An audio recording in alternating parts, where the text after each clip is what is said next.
sábado de manhã, eu tenho que estar num negócio de uma palestra lá no planetário, aí a gente não gosta da parte da participação, então meu pai eu faço aqui essa luz, ela tá com a plástica ali, chama do reatorzinho que está começando. Já?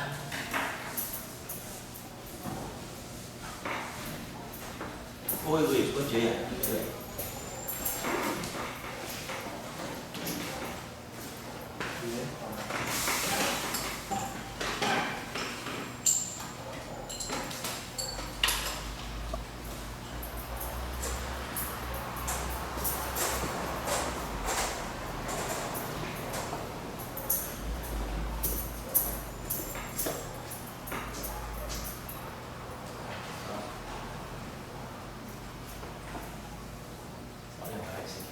Não vou poder dar lugar.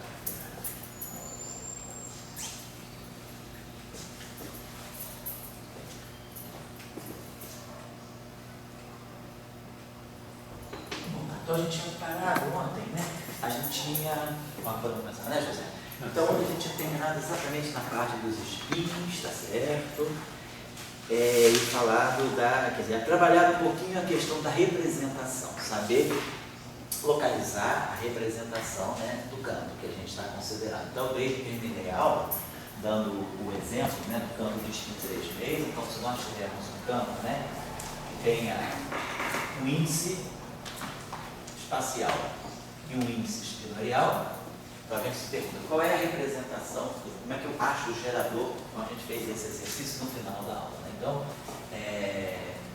encontrar, né, na verdade, o gerador na representação. A representação irredutível.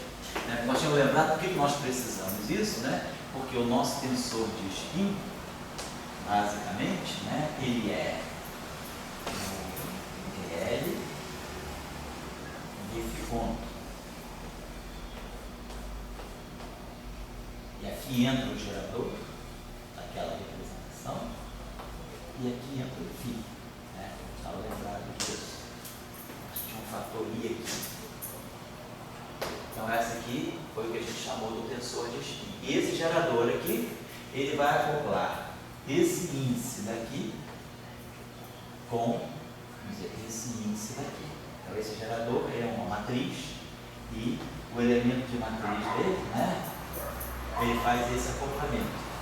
O índice desse índice e esse. Então esse gerador é que acopla esses campos, o momento, o índice do momento com o índice do campo. Então é sempre importante a gente saber localizar o gerador. E aí é fácil, a gente sabe que nos casos, né, campos de spins mais baixos, não tem problema. Se eu pegar um campo escalar, campos escalar são invariantes, então os geradores são trivialmente representados. Os geradores são identicamente nulos, né? Se nós pegarmos o campo de spin meio, que é o campo de Dirac, campo fermiônico, spin meio, então o gerador são as matrizes de Pauli sobre 2. Se nós pegarmos o campo vetorial em cima, né, os geradores, eles são essas matrizes G, né? Então, as matrizes G são tais que o elemento, a matriz GI, o elemento JK, ela é dada por menos I, I, JK. E aí a gente ontem deixou esse elemento falando do campo de spin 3,5. Então, se eu pegar esse objeto aqui, o alfa, para eu ler o gerador, a melhor maneira de ler o gerador é fazer a transformação SO3, SO3, então a transformação SO3 desse campo, né? Vai ter que ter X'. A transformação SO3 dele é a matriz de SO3, né? O R, I, J, e a matriz de SO2, S, alfa, beta, psi, beta, X. Daqui o argumento, apesar dessa argumentação diferente, a gente já sabe como lidar com isso, faz a expansão aqui, isso não vai ser importante. O que é importante é ler o gerador daqui. Então a gente faz a transformação. Então a gente sabe que essa matriz R aqui, ela é exponencial e os ângulos de rotação, os geradores GK. Isso aqui, elemento IJ. A matriz S2 ela é dada pela exponencial de I sobre 2, por causa do sigma sobre 2, os geradores θk, sigma k, né? Alfa beta. Isso aqui, atuando, estou só refazendo porque a gente terminou aí na pressa, isso aqui. Então, para esquentar, vamos relembrar isso aqui, eu vou fazer depois com os 2 também. Então, a gente tem que fazer agora, vamos pegar a transformação infinitesimal. Por quê? Porque o gerador, ele está na álgebra. Se ele está na álgebra, a gente basta pegar a transformação infinitesimal. Então, quando eu expandir esse termo aqui, isso aqui vai me dar delta de J mais I delta K. Mas aí a gente sabe, o elemento GK e J, ele é menos I, então vai aparecer um menos I, né? Quando eu expandir a primeira ordem GK e J, menos I, vai cancelar esse I. Aí vai dar epsilon, K e J. Então vai aparecer aqui um epsilon, K e J. Acho que isso é θk. Não, vai aparecer aqui. θk, epsilon, K e J. Então, essa é a primeira matriz. Essa matriz aqui é a mesma coisa. Eu expandi o primeiro termo da identidade e o segundo termo são os elementos de matriz, né, de pauta, as matrizes de pauta. Sigma k, alfa beta, e aí isso aqui atuando no psi j. Muito bem, então até agora vai fazendo essa lista aqui. Então só lembrando a vocês, tá, que esse tensor de spin é o tensor de spin do caso relativista. No caso relativista, a gente vai ter os geradores não são exatamente isso que a gente vai ter que colocar aqui, os geradores nas transformações de Lorentz, mas a estrutura vai ser sempre essa, né? E também no caso relativista, a derivada temporal ela não é desacoplada da derivada espacial. No caso relativista vai aparecer aqui uma derivada em relação às coordenadas do espaço do Minkowski, vai aparecer um dmi aqui e vai aparecer os índices dos geradores aqui. Então, na próxima aula a gente vai ver o tensor de spin, que quando a gente fizer o grupo de Lorentz, o tensor de spin é um pouquinho mais rápido, né? Mas esse aqui já é o caso não relativista, para efeito de física de matéria condensada, para efeito de física não relativista, esse resultado aqui já é suficiente. Então, vamos ler o gerador dali. Então a gente só fazer aquela expansão. Eu vou colocar aqui então, né? Transformar o psi e alfa de t x'. Como nós estamos interessados só no gerador, nós precisamos fazer essa expansão, tirar a parte que vai, depende da variação do argumento, não vai precisar. Então o primeiro termo aqui vai ser sobre o delta. Os deltas vão ficar psi e alfa dx. Então aqui eu vou tirar a estrutura. Aí vamos pegar agora esse primeiro termo, o delta j, pegando a matriz de Pauli. Então o delta j vai ficar aqui, o psi. Então nós vamos ter aqui, né, mais I sobre 2, eta k, sigma k, alfa beta. E aí, o J fica aí e o beta fica acoplado. Então vai ficar psi e beta dx. Então a matriz de Pauli, ela conecta esse índice alfa com esse índice beta, deixando o índice I sem tocar. Agora, a gente vai dar, como a gente já lembra das nossas aulas de teoria de grupo, né? O produto de duas representações do grupo, o gerador fica a soma. Quer dizer, quando a gente multiplica matrizes de grupo, né? Eu multiplico essa matriz que é no grupo por essa matriz que é de SO3, por essa matriz que é SO2, quando a gente olha aqui os geradores estão na álgebra. A álgebra é uma coisa que tem uma estrutura linear, ela não tem uma estrutura assim, multiplicativa, ela tem uma estrutura estrutura linear. Então, a multiplicação de elementos do grupo corresponde à soma de geradores da álgebra. Tanto é que a gente está vendo, o gerador de SO2 está sendo somado agora, e aqui nós vamos ter, na verdade, quem está aqui dentro é o gerador de SO3, a matriz 3x3 de SO3. Agora, esse termo aqui interfere com esse delta aqui, porque esse termo aqui já seria de segunda ordem, então a gente deixa de lado. Então vai aparecer agora o alfa, agora o beta fica alfa, mas o F vai acoplar o índice I com o índice J. Então nós vamos ter um termo que vai ser mais teta kappa epsilon kappa IJ. E aí vamos ter o teta kappa epsilon kappa IJ. E aí vamos ter o psi alfa J dx. A gente consegue dessa forma identificar. Então a gente está vendo que o gerador é tudo aquilo que sai diretamente ligado ao θ. Então a gente pode fatorar esse θ aqui, vamos colocar dessa forma assim. Então, para nós o gerador, na verdade, né? Então vamos colocar assim, o gerador G, pode até escrever assim, ele vai ser o que é o coeficiente do θ. Então no lugar desse θ aqui, quer dizer, o primeiro a gente pode colocar esse carinha aqui, quer dizer, vai ser esse θ kappa, vai aparecer aqui um I sobre 2 sigma. Aliás, o I, né? Quer dizer, aqui o I, ele está fatorado do gerador. Então a gente tira o I, quer dizer, a gente vai, o gerador é o coeficiente do I θ. Então, o coeficiente do I θ. Então, o gerador vai ser 1/2 da matriz de Pauli mais. Agora, eu preciso colocar um I aqui, quer dizer, o gerador, ele é sempre, a gente tem sempre que fatorar o I. Como esse termo aqui já está sem I, então significa que eu vou ter que fatorar o I. Eu teria que colocar um I aqui e um menos I aqui. Então, ele apareceria assim, ó, menos I.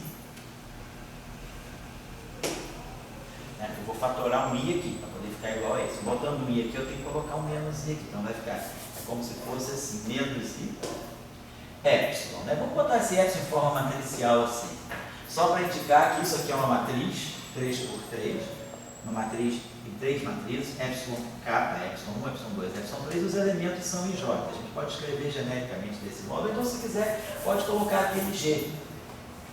Porque a gente está vendo justamente isso aqui, que esse epsilon aqui, esse G aqui, né, o elemento dessa matriz aqui, que eu botei um I aqui, então aqui vai ficar um menos I, exatamente. Então, esse menos I epsilon que está aqui é justamente o G. Não.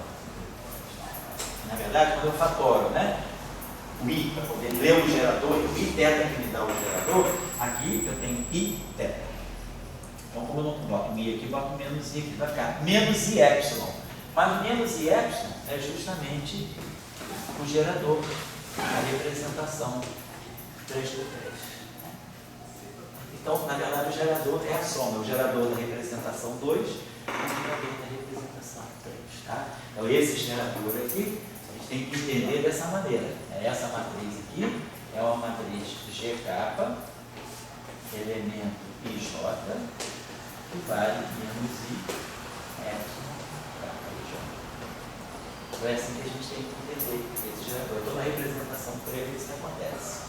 Vou pegar então agora só um caso simplesinho para finalizar, para completar o ciclo aí. Vamos pegar o campo de spin 2.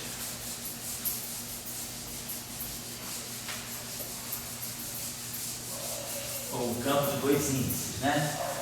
Então, lembrando que no caso não relativista, suponho que eu quero pegar um campo com 2 índices. Vamos pegar um campo. Digamos que eu quero pegar um campo tensorial, sei lá, um campo W e J. Esse é um campo tensorial. Bom, 3 vezes 3, 9. Tem 9 elementos aqui. Nós já sabemos que o campo tensorial a gente pode reduzir a um campo tensorial uma parte simétrica e uma parte antissimétrica. A parte antissimétrica, na verdade, ele é um vetor. Por uma questão de dualidade, O W e J antissimétrico nada mais é do que um epsilon I J capa, vamos dizer aqui um vetor VK. Então, esse aqui não nos interessa, a gente já sabe como localizar o vetor. O vetor a gente já sabe, a representação do vetor é essa matriz aqui. Vamos dizer que eu quero pegar eu quero pegar um campo realmente simétrico, de rank 2.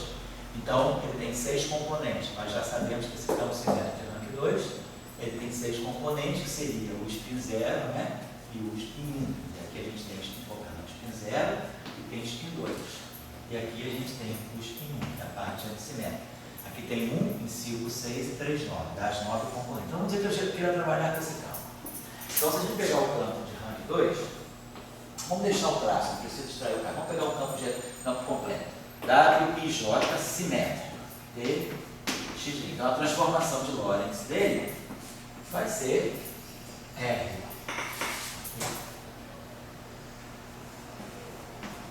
Então, vai ser o R, I, capa, R, J, L, W, K, L,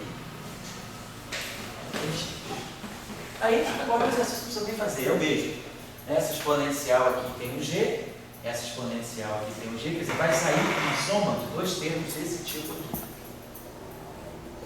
Um para cada índice. Então, na verdade, aqui a gente vê claramente, né, que o gerador, que nós vamos ter, só para botar aqui esse gerador aqui, normalmente, que essa matriz aqui é aquela matriz G 3x3, e esse aqui é o gerador, vamos dizer assim, vamos colocar assim, é o gerador da representação, vamos colocar assim, I alfa.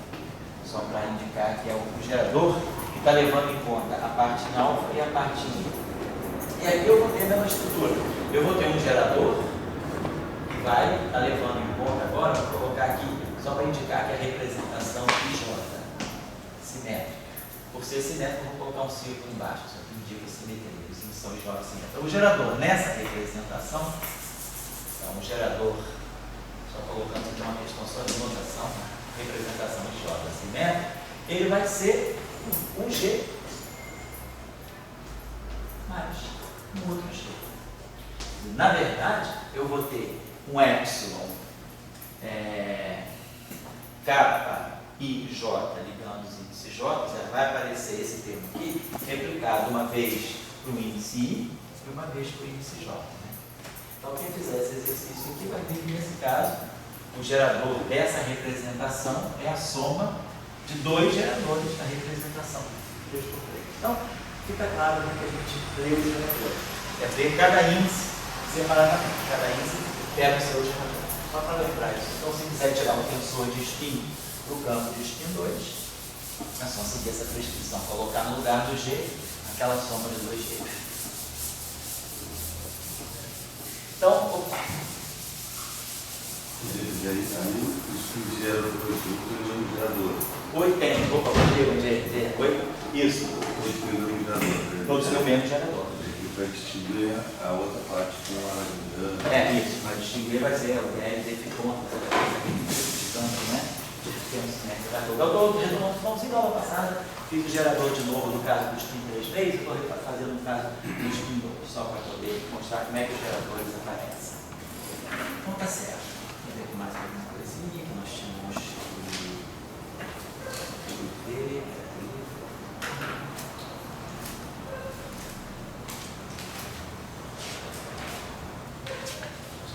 Por aqui.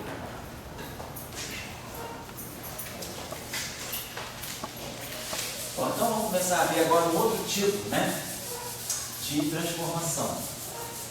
Eu vou deixar para fazer a transformação de escala no curso, na parte do curso que a gente já fizer o campo relativista, né, colocar a transformação de escala quando a gente estiver trabalhando no espaço do Minkowski. Vamos trabalhar agora então as simetrias chamadas internas. Né? A gente agora trabalhou com as simetrias espaço-temporais. Então, a gente trabalhou com as simetrias que seria a translação do tempo, né, que deu para nós a conservação da energia. Trabalhamos com a simetria que é a translação espacial, que deu para nós a conservação do momento. Trabalhamos com a simetria da rotação, né? Deu para nós a conservação, né? forma 3×3, deu para nós, quer dizer, as rotações levam para nós a conservação do chamado tensor de momento angular. Então, nós fizemos transformações, né, tipo espaço-temporais. Vamos fazer agora as transformações internas, as chamadas transformações internas. Então, a transformação interna são as transformações que não vão tocar nas coordenadas, mas vão tocar apenas no campo, né? No campo como uma função de TX. Então, vamos colocar aqui as simetrias internas.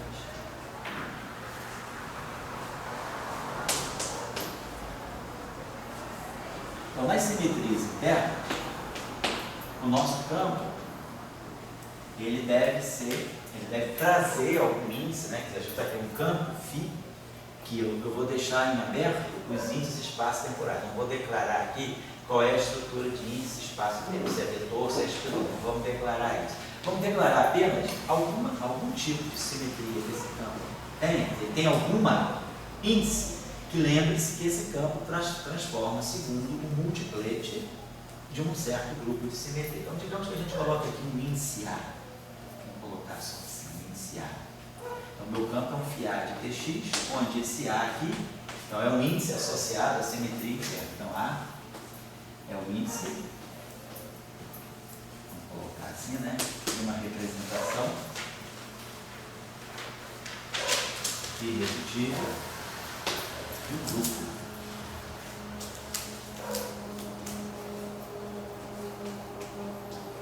de simetria interna.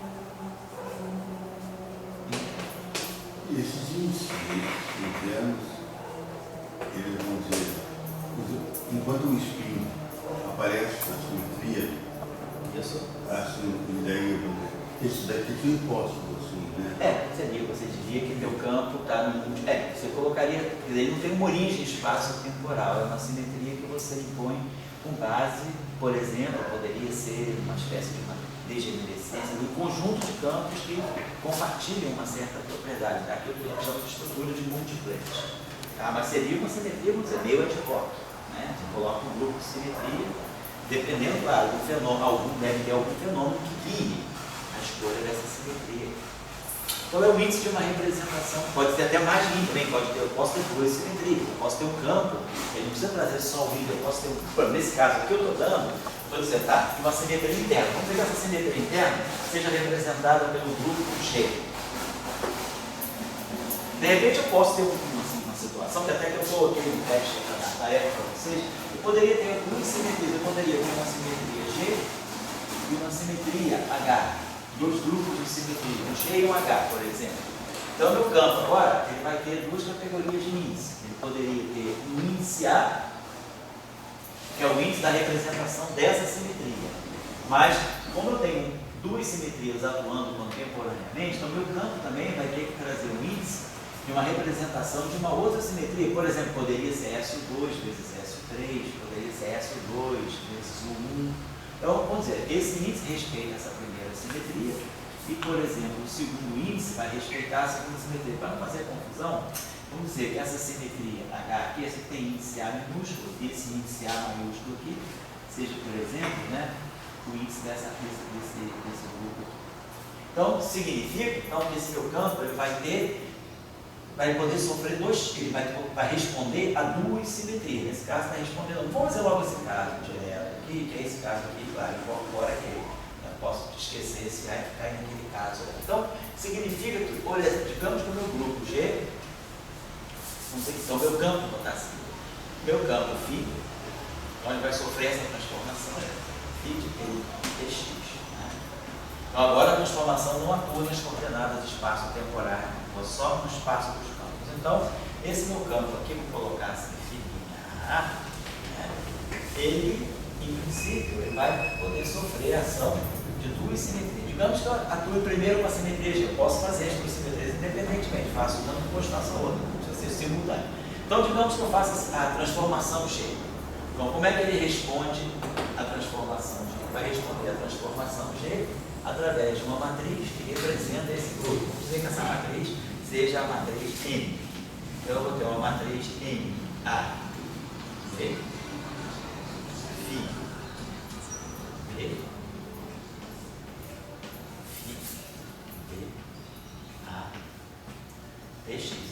campo responde a essa simetria sem tocar nessa. O ar fica parado, ele é espectador. A simetria toca apenas no índice que está associado àquela simetria. Nesse caso, eu fiz uma transformação de G, meu campo vai reagir a G dessa forma. Se eu fizer agora, separadamente, uma transformação de H, meu campo agora vai reagir a uma transformação de H. Então, a mesma coisa aqui.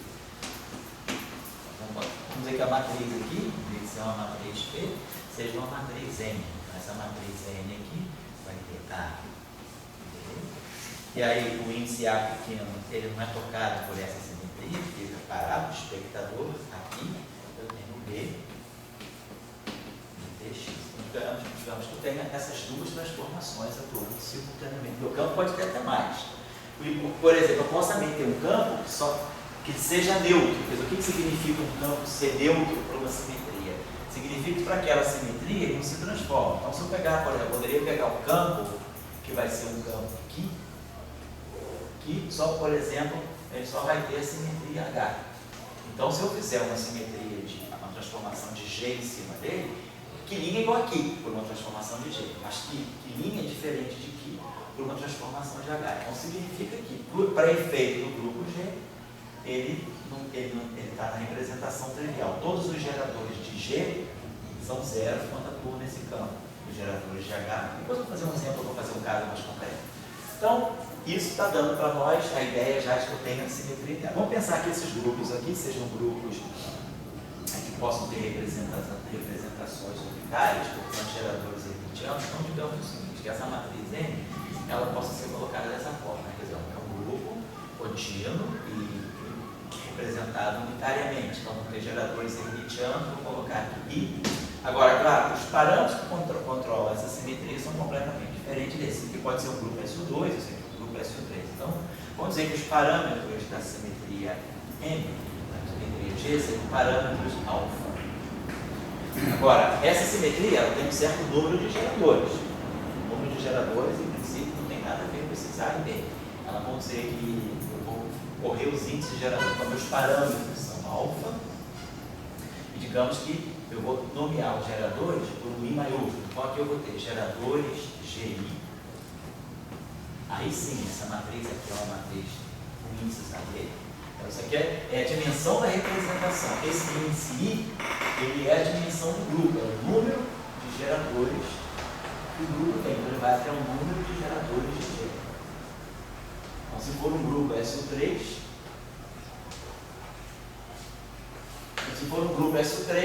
esse I vai de 1 até 8. Eu tenho 8 geradores para SU3. Se for um grupo SU2, esse I vai de 1 a 3. Eu tenho 3 geradores para SU2. Então, isso aqui são os geradores do grupo G na representação com índices AB. Por exemplo, se for um SU3, eu vou ter esses 8 geradores.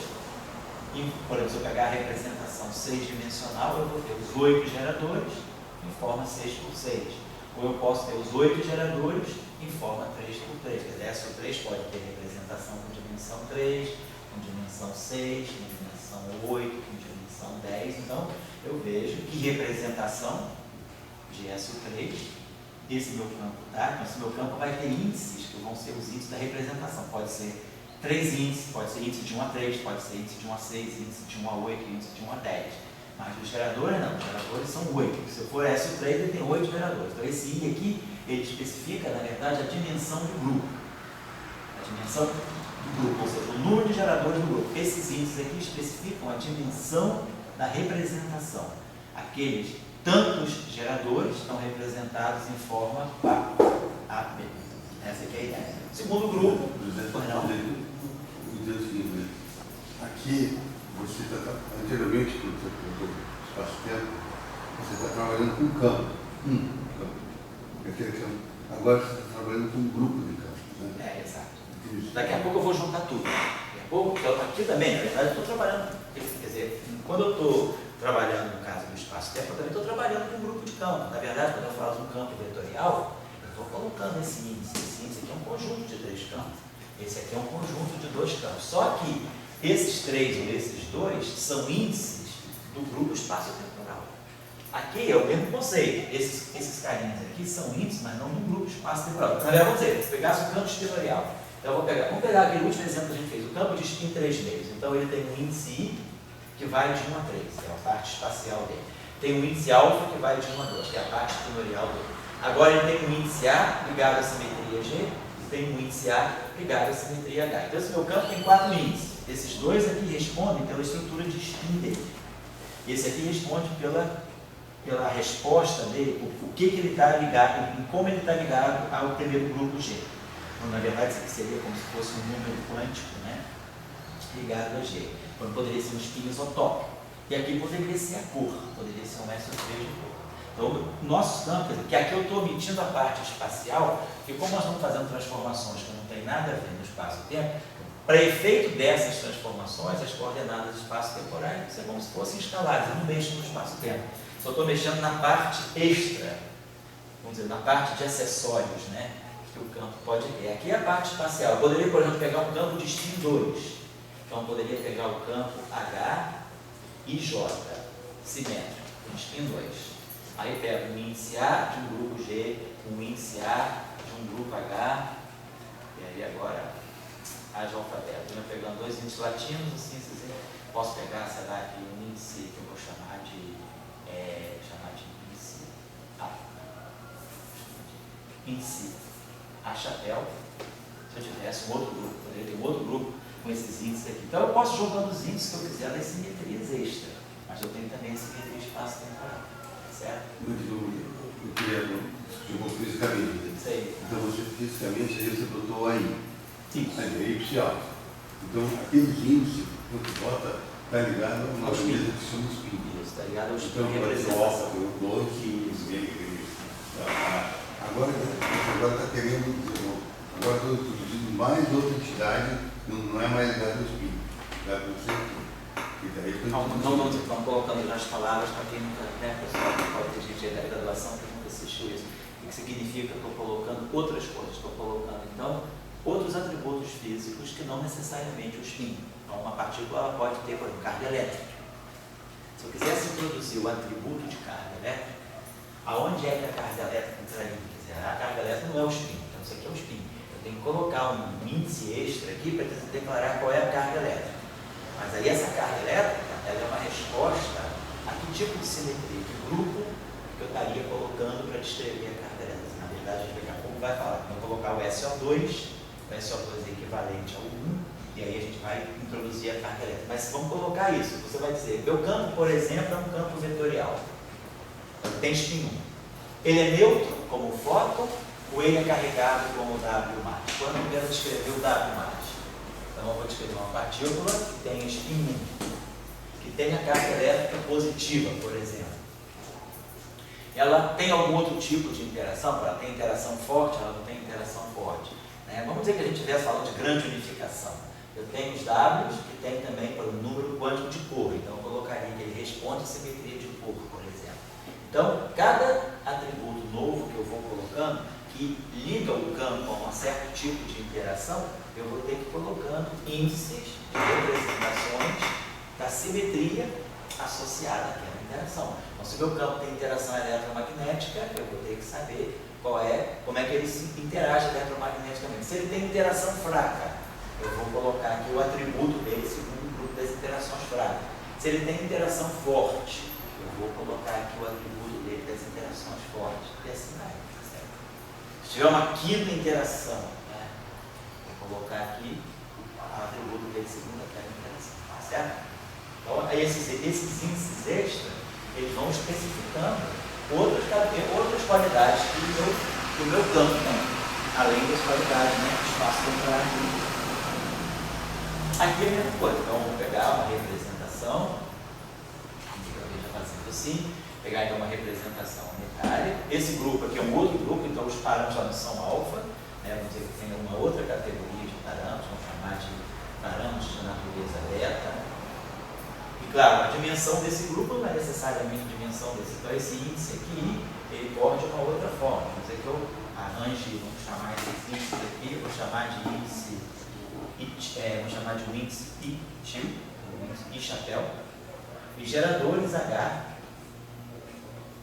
Então esse índice I chapéu é um outro índice. Ele varia desde 1 até a dimensão de H. Então são quantos geradores o grupo H tem. E aí aqui é a mesma coisa. Agora, essas matrizes geradoras, essas tantas matrizes geradoras desse grupo vão ter índices KB. Essa matriz aqui, ela vai estar atuando de φ, deixando o A pequeno como espectador e simplesmente conectando, né, fazendo esse mix, esse acoplamento dos índices B com os índices A através dessas matrizes aqui. Então aí a gente tira, né, claro, na verdade, se eu fizer a transformação infinitesimal, então nós vamos ver, então, esses geradores, né, a gente vai ter os geradores GI, já.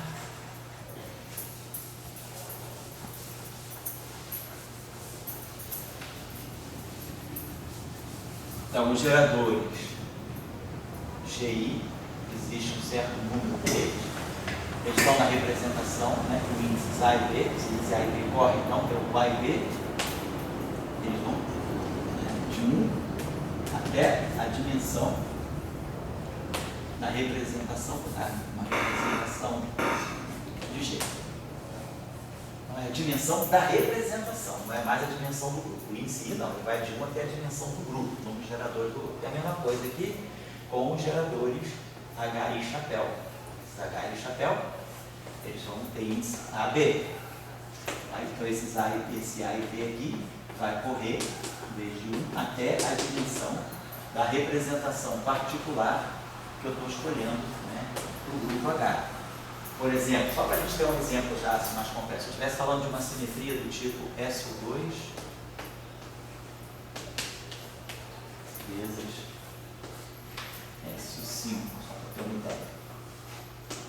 Então, eu estivesse falando da simetria SO2 vezes SO5. Então, meu campo, vamos dizer que eu pegue um campo, é um campo de spin 3D. Então, eu vou pegar um campo psi e alfa. Então, aqui eu já declarei o spin dele. Agora, digamos que esse campo esteja em um quadruplete de SO2. Então, eu vou colocar aqui um índice A de SO2.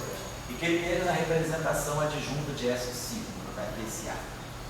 Então, eu estou especificando agora. Esse índice A, ele pertence à representação de dimensão 4 de SO2. Qual é a dimensão 4 de SO2? É 2J mais 1 igual a 4. As dimensões de SO2 têm essa característica. A dimensionalidade é 2J mais 1. Se a representação é quadridimensional, é um quadruplete de SO2, o J é 3 meios. Então, nesse caso eu estou chamando de A. Então esse A aqui, esse índice A aqui, ele pertence à representação 3 meios, né? Que é a representação de dimensão 4 de SO2.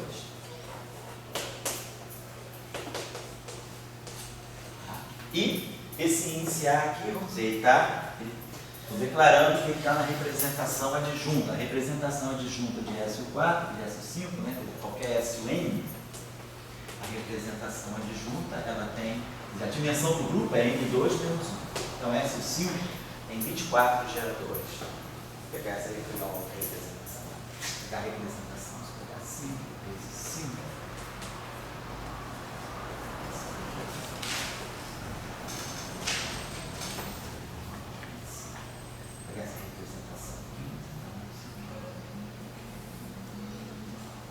Pegar a representação 15, representação de dimensão 15 de SO5. Então significa que esse índice A vai de 1 até 15. Tem 15 componentes de SO5 nesse A aqui.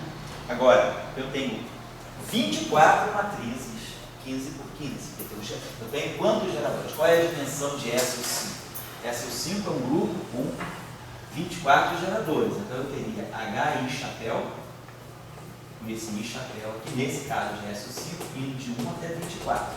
Eu tenho 24 geradores de SO5. Esses 24 geradores são matrizes 15 por 15. Então eu tenho 24 matrizes 15 por 15, que vão atuar nesse campo aqui, nesse índice.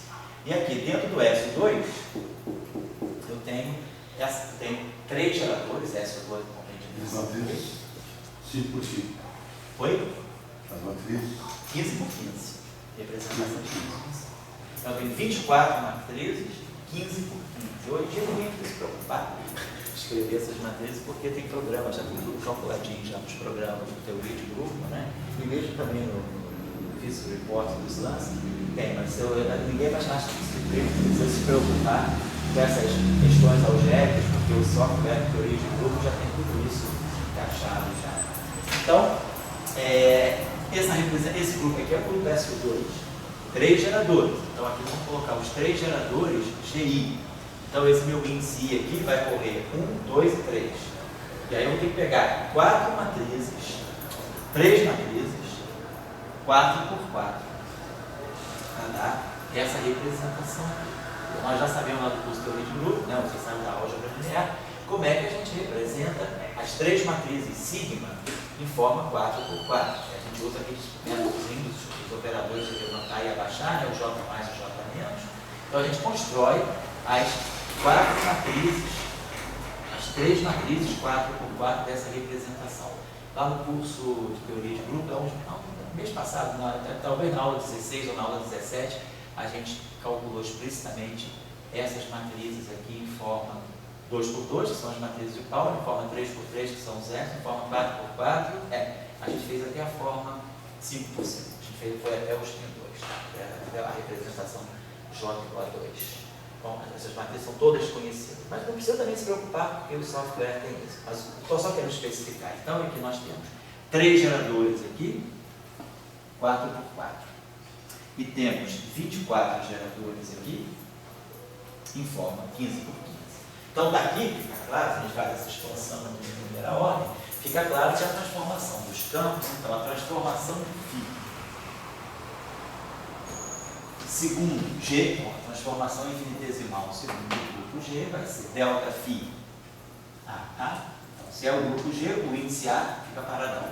Então, isso aqui vai dar para nós o I, os parâmetros dos geradores, os geradores GI, em forma AB, apurando o V, tudo TX, né? Tudo mesmo forma. Então, essa é a transformação e a variação do campo sobre uma transformação desse caso, se eu quisesse dizer, de SO2. Tá? Então, SO2 faz o delta, então eu vou ter delta Φ1A, delta Φ2A, delta Φ3A, delta Φ4A, dada a função dessas matrizes que eu conheço. E se eu fizer agora as transformações de H, faço a expansão infinitesimal também. Então agora o gerador, antes do spin não mudava o gerador. Oi? O spin não mudava o gerador. Como assim? Ah, não, isso. Não, digamos, você tinha uma soma de gerador. Quando eu peguei o spin 3 meses, você tinha uma parte que era o sigma, né, o spin meio, e a parte do G, que era o spin. Naquele G que tinha, agora esse G é um GI AB, ele está ligado à definição do Isso, de outra. Ou seja, aqui você muda no fundamental só, né?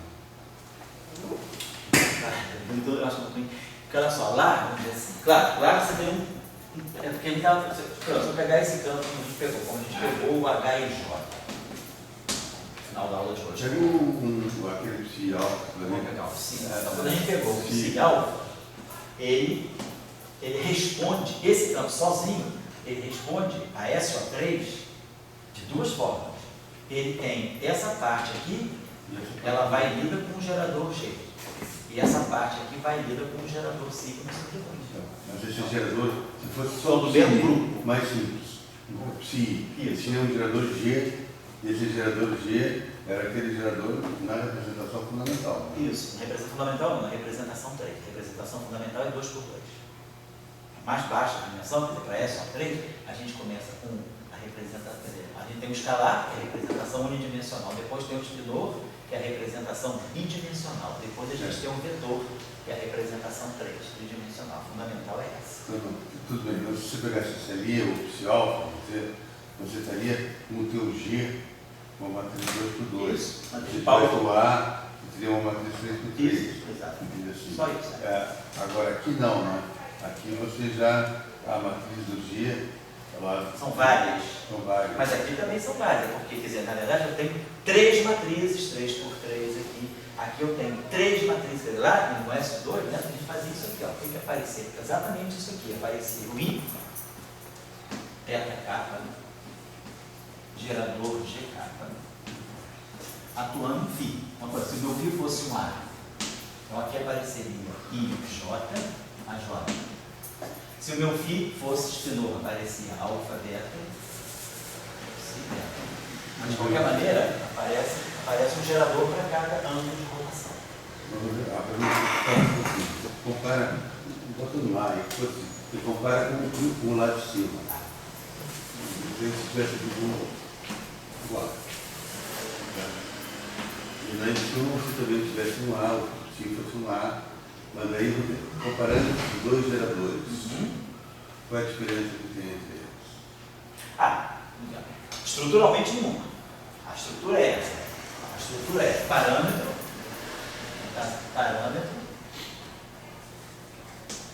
gerador, elemento de matriz e campo. O que a gente ganha aqui do lado direito é campo, né, o índice. Está igual a parâmetro, gerador, aí os dois índices do gerador, que acopla esse cara e o campo aqui. Então a estrutura é a mesma. No caso de SO3, só que esse parâmetro é um ângulo de rotação. A interpretação física dele é um ângulo de rotação no plano, em algum plano, ou em torno de algum eixo fixo do espaço. Um plano ortogonal ao eixo fixo do espaço. Então, eu caracterizo essas transformações por esses parâmetros. Aqui, eu caracterizo essas transformações por outros parâmetros. Mas a estrutura é a mesma. Aqui eu vou ter tantos geradores aqui, e aqui eu vou ter outros tantos geradores. A estrutura é a mesma. E esse campo aqui é a mesma história. Esse J aqui faz o papel de um A desse. Porque, só que aqui, esse J vai de 1 a 3. E aqui esse A é mais geral. Mas a estrutura da transformação é como se o grupo SO3, quer dizer, o grupo de simetria que dá o spin, ele segue bem Está com SO3 está dando spin. Falar aqui. E a gente vai dar com SO3 que vai dar o flame. Vai dar o número quântico. Tá certo. Aí, só dentro do número quântico, a gente pode ter muitas representações, né? Isso. E o spin... Não, tá certo. O spin pode ter muitas representações, mas quando você traz o campo, você já fixou a representação de spin que você quer. Eu trouxe o meu campo de spin 3 meses, então você já pegou uma representação e você deixou livre o flavor, mas depois quando você fixar o flavor, você está fazendo a mesma coisa. Aqui, por exemplo, eu fiz a mesma coisa. Eu já estou dizendo, olha, esse cara aqui vai de 1 a 3. Esse cara vai de 1 a 2. Então eu já sei que isso aqui é a representação de dimensão de spin 3 meios. É claro para mim, isso aqui é a representação de spin 3 meios desse objeto aqui. Agora, esse índice aqui já está fixo. Ele tem dimensão 4. Ele vai de 1 a 4. Ele é o índice, então eu já peguei a representação 3 meios de SO2. E aqui eu peguei a representação 15-dimensional de SO5. Então, da mesma forma, é como se eu tivesse fixado o spin, só que isso aqui não é spin, é um flavor. Isso aqui, sei lá, é uma cor unificada, é um número quântico de SO5. Então, eu estou pegando, quando eu fixo, eu já sei qual é o range desses parâmetros aqui, desses índices aqui, eu sei que representação que ele está. Como aqui também, aqui eu já sei, quando eu peguei o I-alfa, eu já sei que essa representação é a representação de spin 3 meios. Então, quando eu pego essa representação, eu fixei o spin 3 meios do grupo de spin. Quando eu pego essa representação, eu fixei o quadruplete de SO2. E quando eu pego essa representação, eu fixei o 15-plete de SO5. Então, eu não vou mais variar. Porque quando você está dizendo, se eu deixar esse índice solto, eu não sei que representação de SO2 eu estou, tá legal. Aí pode valer qualquer representação. Mas, em geral, quando você especifica o campo, você tem que dar os números quânticos dele para todos os grupos de simetria que você tem. Aí eu entendo. Nesse A você tem uma variedade e você fixa. Isso. Então, no repertório, você podia ter 3, 6, 8, fosse tipo. Agora, o I e o alfa. Isso, porque aqui eu já fixei. Eu tenho uma variedade, mas eu já fixei. Eu posso ter spin 0, spin meio, spin 1, spin 3 meios, spin 2, spin 5 meio. Mas quando você está com o campo psi e alfa, você fixou. Mas daí não tem capacidade no psi e alfa. Agora, quando você vai no AA, no AA você pode também ter uma variedade. Aí você fixa, mas você pode ter variedade. Mas no psi e alfa não tem. Não, já não tem mais, porque eu já fixou. Isso. Então é isso. É isso mesmo. Que você tem quando você fixa o spin, você já segurou a representação. Quando você fixa o spin, você já segurou a representação. Em palavras de mercado, quando você tem oportunidades. Então, nessa primeira lá em cima, no spin, você não tem oportunidade. E na outra, você não tem oportunidade se você já escolheu o spin. Claro, você escolheu o spin. Na hora de você escolher o flavor, você pode ter oportunidade. O spin você escolheu. Isso. Aí você tem agora que escolher o flavor. O flavor. Mas dentro daquele flavor, você sabe de certo spin, você pode ter diferentes oportunidades. Isso, você pode ter diferentes flavors do mesmo spin. Então eu posso ter um campo de spin 3 meios, um dublete de SO2, um triplete de SO2, um quadruplete de SO2, isso aí você tem que fixar isso, é isso muito perfeito. Se eu pegar, representar 10 minutos falando a mesma coisa, mas tem que ser assim, tem que até o final para saber se a gente está importante discutir, porque a gente... Sobretudo para quem está vendo pela primeira vez, quem é estudante que nunca viu isso, aí fica esse monte de símbolo no quadro, né? Então vamos lá, isso aqui, agora quando eu fizer a transformação de H, a transformação vai atuar nesse índice. Então nós vamos ter I, aí vamos ter os geradores desse grupo, tanto os geradores, né, quanto for a dimensão do grupo, né, de HI, os parâmetros VAD, AD, e aqui φ, certo?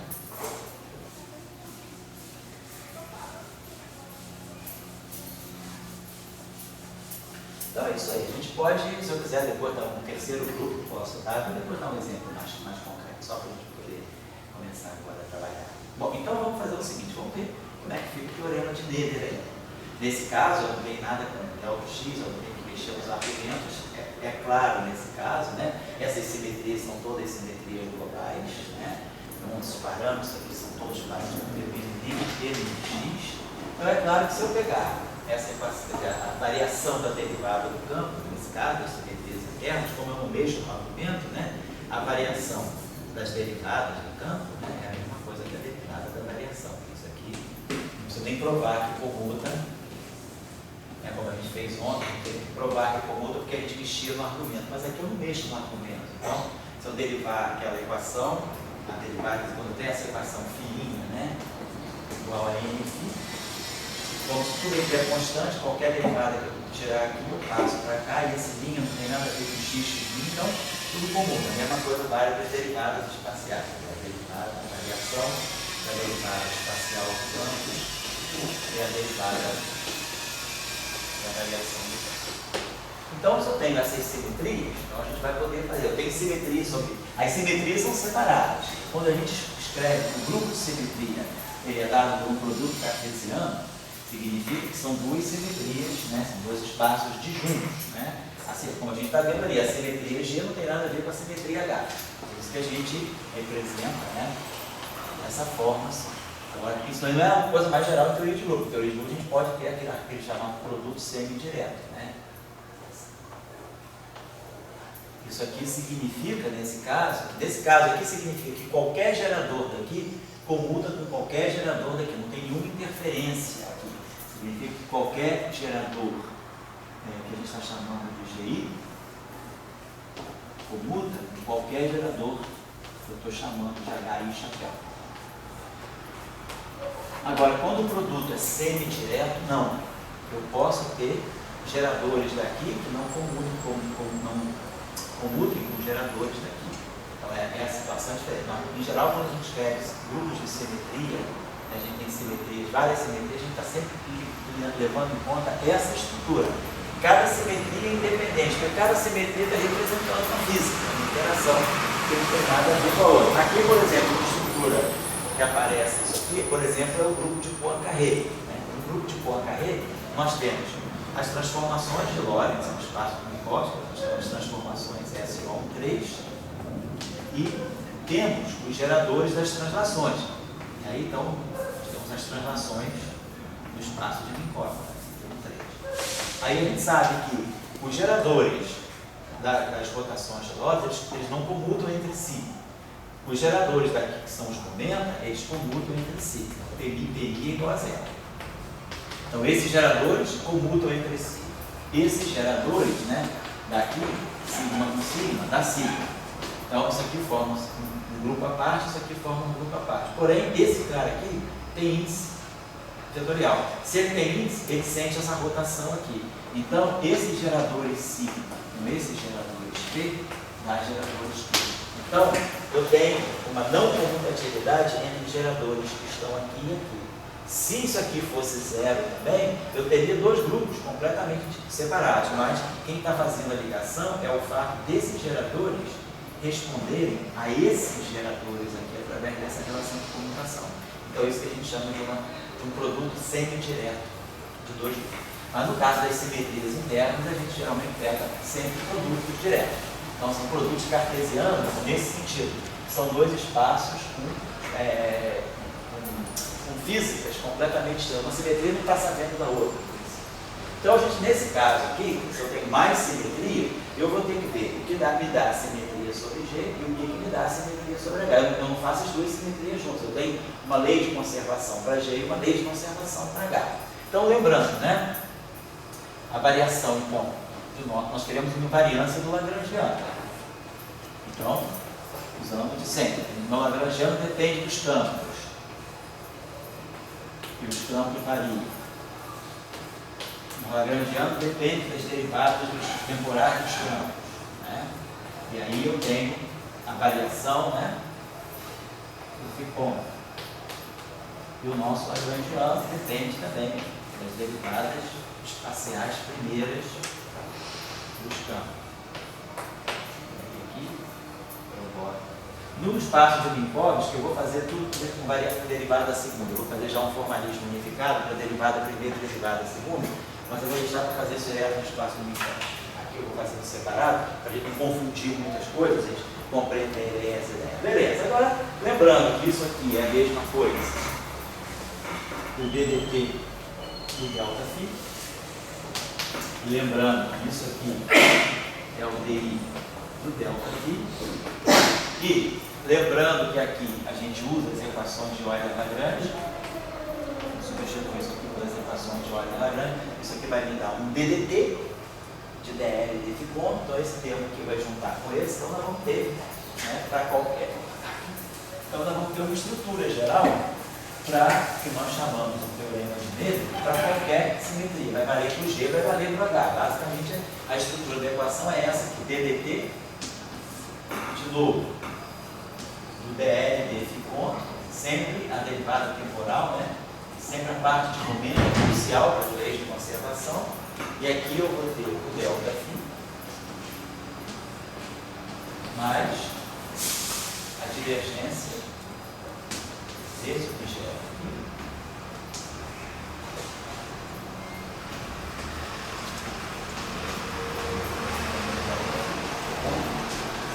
essa estrutura geral do teorema de Miller.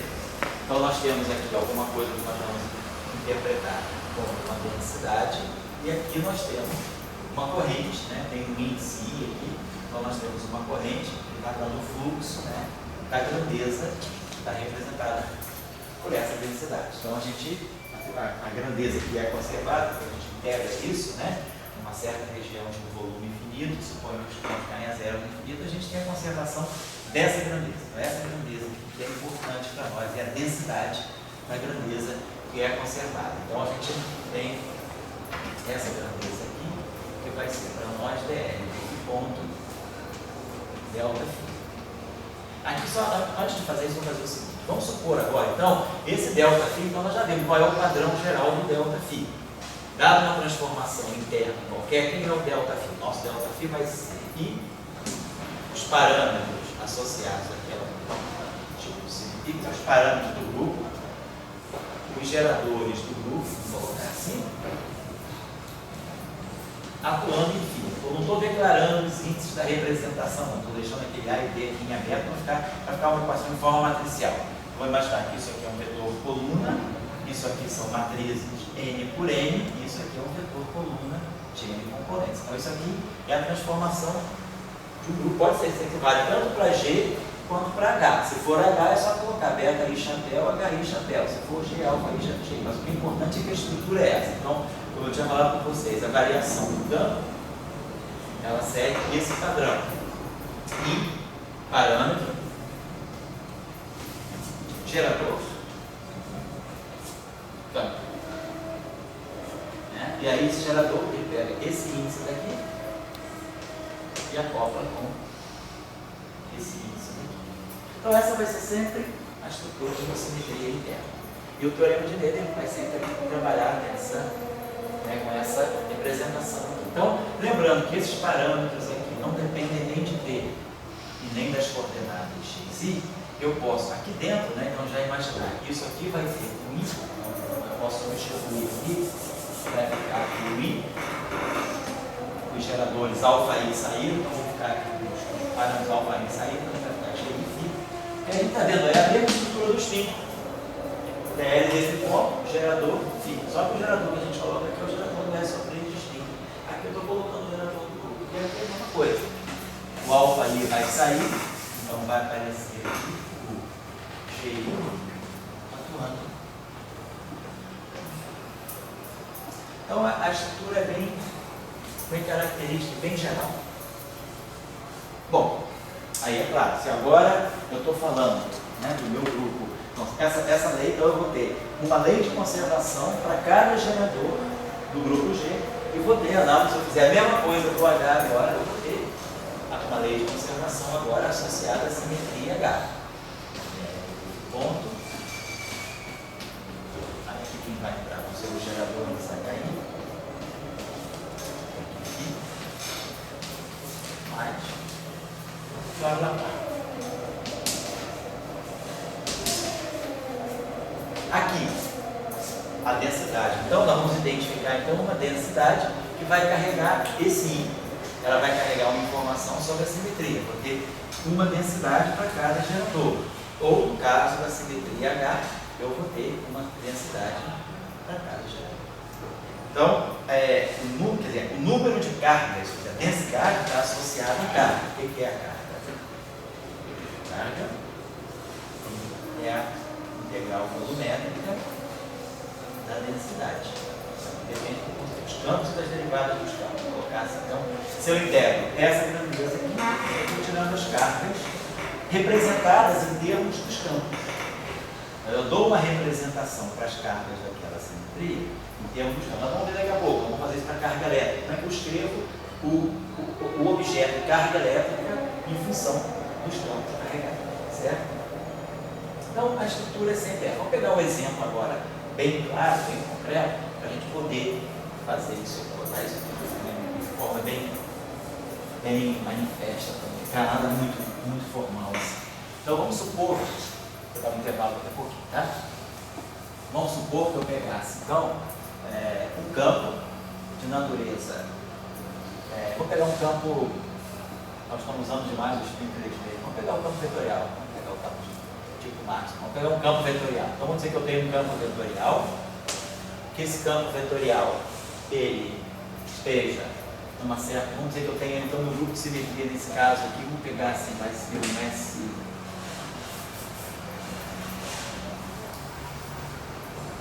Porque eu tenho essa simetria, vou pegar um pouquinho diferente. Se eu tivesse uma simetria S3, vamos ver mesmo uma simetria simplética. SP.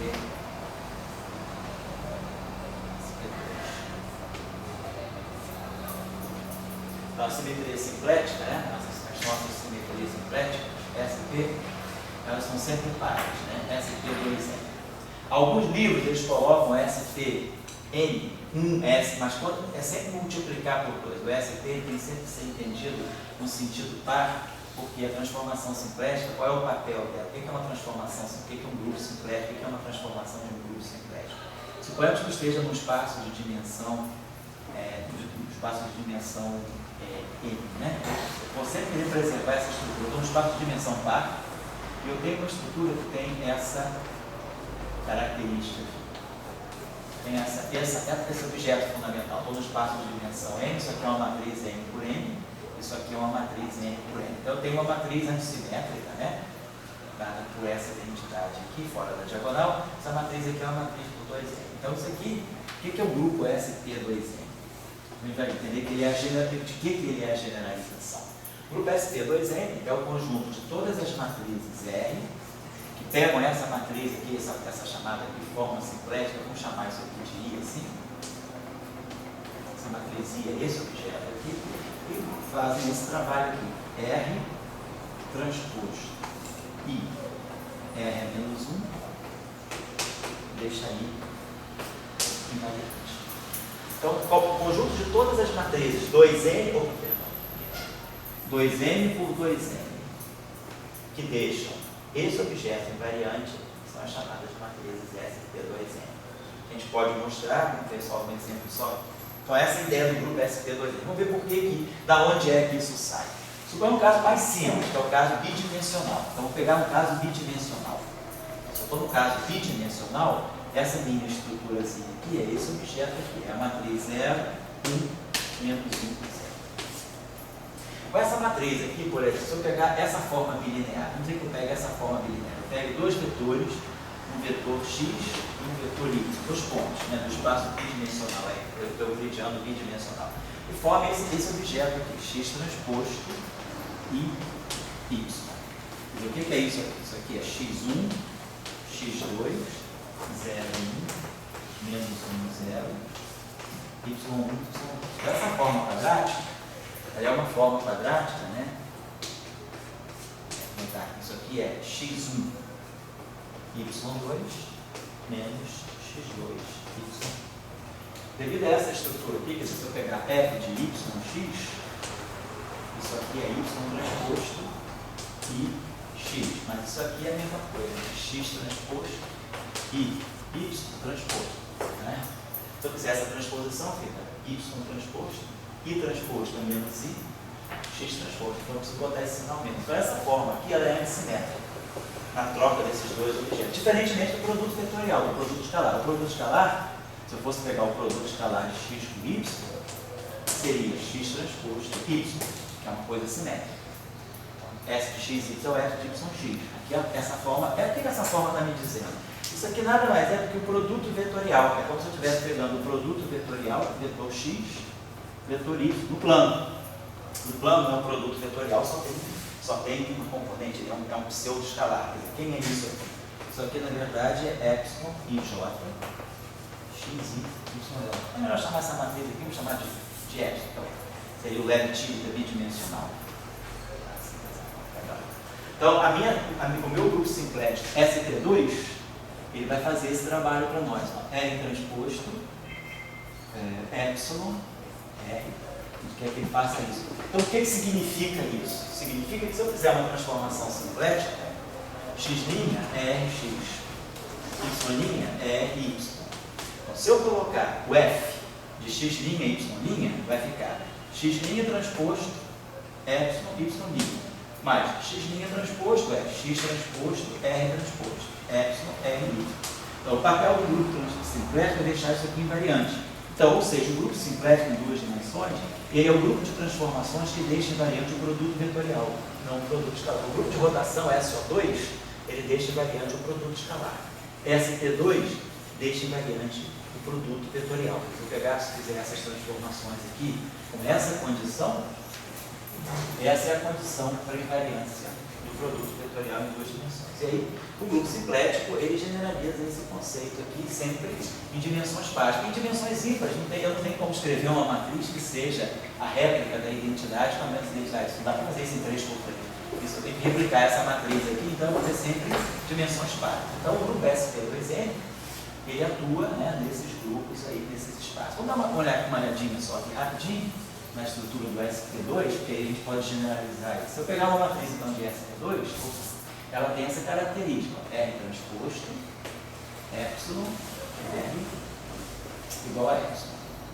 Então suponhamos que essa matriz também, né, essa condição, se eu tirar o determinante dessa equação, isso vai me dar determinante disso, determinante aqui, então eu tenho que o determinante de R ao quadrado é igual a 1, ou seja, o determinante de R é mais ou menos 1. Então, claro que se eu multiplicar duas matrizes de determinante menos 1, eu mudo o determinante para 1. Então, eu vou escolher apenas as matrizes com determinante 1, que elas me formam estrutura de grupo. Determinante 1 por determinante 1 dá sempre determinante 1. Então, se a gente pegar as matrizes de determinante 1, a gente pode sempre colocar elas em forma exponencial. Então, se eu escrever essa equação aqui, isso está ligado. Exponencial, ômega transposto, epsilon, exponencial de ômega, igual a epsilon. Então, se a gente expande isso aqui em primeira ordem, para poder ler justamente a álgebra, eu tenho que ômega transposto epsilon, mais epsilon ômega, é igual a zero. Então, a gente está dizendo que toda matriz sincrética dos cultores, ela pode ser exponencial de uma matriz que satisfaz essa condição aqui. Então, vamos lá, a gente pode escrever isso aqui da seguinte maneira. Vamos dizer que a matriz ômega seja A, B, C, D. O que isso aqui está me dando, né? Isso aqui está me dando ômega transposto, seria AC, BD. E epsilon, 0, 1, menos 1, 0. Isso igual a menos epsilon, vou botar aqui 0, menos 1, 0, ABCD. Faz esse produtinho aqui, né? Essa equação aqui está me dizendo que menos C é igual a menos C. Não tem nada daqui. Depois, essa segunda equação está me dizendo que A é igual a menos B. Depois, essa aqui está me dizendo que menos D é igual a B, né? Segunda aqui, né? A, B, C, D. A, C, A, C está para cá, B, tá certo. Então, deixa eu ver se aqui certinho. Isso aqui, menos C igual a menos C. Então, depois C igual a C. A igual a menos D. Aí aqui, menos D igual a D. Depois, assim aqui vai me dar B igual a B. Então, a estrutura da nossa matriz ômega, ela vai ser A, B, B igual a B, C igual a C. AB e o D igual a menos A. Então, tem três geradores, três parâmetros, né? A, B e A. A, B, C. Tá. Provavelmente está dando que o A B igual a menos A, C igual a menos B, essa besteirinha aqui. Deveria ter a matriz ômega é A, B, C, D. Então, a transposta dela é AC, BD, 0, 1, menos 1, 0, menos, então vai ficar 0, menos 1, 0, ABC, né? Então, tirou C igual a C, só para você ficar legal. A terceira relação, né, quando eu fizer isso aqui, vai B igual a menos D, então essa relação aqui,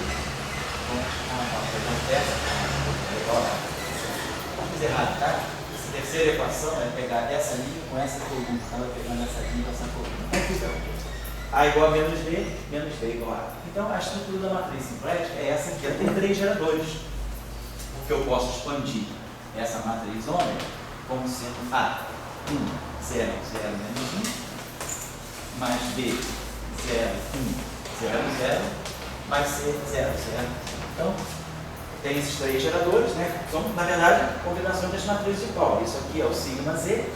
Esse cara aqui é aquele famoso nosso sigma mais, que é o sigma x menos i sigma y sobre 2. E esse aqui é o sigma x menos i sigma y sobre 2. Então, eu sei que é uma matriz, ela depende de uma matriz SP2, o grupo SP2. Foi para não. Essa relação que você acabou de apagar, como é que chegou a ela? Da relação do grupo, R transposto. Então, o que nós queremos numa matriz simplética, em duas dimensões, preserva essa estrutura aqui. Isso aqui tem que ser, o grupo deixa invariante esse S. E aí eu falei, bom, se essa matriz tem determinante 1, ela pode ser exponencial de uma outra matriz. E aí eu jogo essa relação aqui e expando em primeira ordem ômega, porque quando você quer ler a álgebra, você fica em primeira ordem do gerador. E aí, em primeira ordem com ômega, essa relação é aquela que ela está aqui, tá certo? Se a gente fizer a mesma coisa agora para o grupo SP, deixa eu apagar isso aqui. Então, nós vemos que o grupo SP2 ele tem três geradores, é como o S2.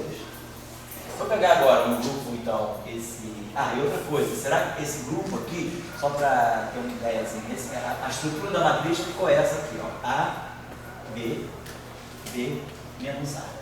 Então, isso aqui é o ômega, né? Essa aqui é a estrutura da minha matriz ômega, certo? Então, a minha matriz S, ela é isso aqui, exponencial de ômega. Vamos só fazer a seguinte coisa, fazer a seguinte observação aqui. Vamos pegar essa relação aqui, ó, R transposto RR, igual a R. E vamos pegar agora a matriz da álgebra, vamos pegar a matriz R. A matriz R, que é isso aqui, vamos dizer, vai ser para nós uma matriz X, vamos chamar aqui de alfa, beta, gama, delta. Se eu exponencio essa matriz aqui, eu tenho que ganhar uma matriz alfa, beta, gama, delta. Mas que satisfaz a essa condição aqui. Vamos colocar essa condição aqui. Vai ficar alfa, gama, alfa, gama, beta, delta. Aqui nós vamos ter 0, menos 1, 0. Aqui nós vamos ter alfa, beta, gama. Estou colocando agora a condição de SP2 mesmo em cima, a condição de SP2 em cima do S. Eu já entendi que esse é ômega. Ele depende de 3 parâmetros e já sei até quem são os geradores. São as matrizes sigma Z, sigma mais e sigma menos. Então eu posso sempre expandir esse ômega aqui como sendo um parâmetro vezes sigma Z, mais um parâmetro vezes sigma mais, um parâmetro vezes sigma menos. Então é a estrutura da álgebra. Vamos dar uma olhadinha na matriz do grupo só. Então se eu fizer esse cálculo aqui, isso aqui dá para nós gama, delta, menos alfa, menos delta. Então o primeiro termo vai ficar alfa, gama, menos gama, alfa igual a 0. Então beleza, 0 igual a 0. O segundo termo vai ficar alfa, delta, menos beta, gama, igual a 1. Estou fazendo isso aqui, né? Isso vezes isso dá 0. Alfa, gama, menos gama, alfa. 0 igual a 0. Isso vezes isso. Alfa, delta, menos beta, gama igual a 1. Se eu fizer esse aqui agora, vai ser o contrário. Vai ficar beta, gama, menos alfa, delta. Que vai dar menos 1, que é a mesma equação. E a outra equação dá 0 igual a 0. Então sai essa condição aqui. Então, se eu pegar uma matriz simplética, matriz mesmo agora, não a álgebra, mas a